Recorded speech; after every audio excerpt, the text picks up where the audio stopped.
High প্রিয় বন্ধুরা, চলে আসিনি আজ হচ্ছে ফুল তোলার ভিডিও নিয়ে। এই যে মই দেখাছো তোমাক মানে প্রথমে মই হচ্ছে দোপাটি ফুল নিয়ে চলে আসিনো। সবাই তো বড় বড় ঝুড়ি ভর্তি করে ফুল পায়, কিন্তু মই দেখা যাক কি ফুল তুলির পাচ্ছ। তারপর চলে আসিনো অপরাজিতার ঠে। এই যে মই অপরাজিতারও 2-3টা ফুল ছিঁড়ে নিনু। তোমরা তো দেখিতে পাচ্ছেন। এই যে মোর ভিডিওটা যদি তোমাকে ভালো লাগে তাহলে অবশ্যই কিন্তু কমেন্ট করে জানান। তারপরে চলে আসিনো হচ্ছে একটা গাঁদা ফুলের ঠে। এই যে এই গাঁদা ফুলের কালারটাও কিন্তু ভালো লাগে। তারপর চলে যাম হচ্ছে মই এলা হচ্ছে নয়নতারা তুলেছো। এই যে নয়নতারা ফুললে তো তোমার সবাই জানেন। এই যে অল্প কয়টা মই নয়নতারাও নেছো।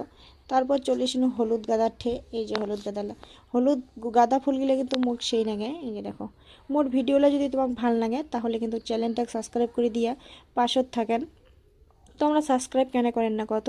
একটা সাবস্ক্রাইব করতে তো আর পয়সা না লাগে, কিন্তু ভিডিও খান বানাইতে অনেক কষ্ট লাগে। তোমার জন্য মুই এত কষ্ট করে ভিডিও বানাও। ভাবো যে হয়তো তোমরা পাশত থাকিবেন, কিন্তু মুই জানো না তোমরা সবাই মোর পাশত কতদিন থাকিবেন। এই যে ভিডিও খান এটি কিনে শেষ করুন। সুস্থ থাকেন, ভালো থাকেন।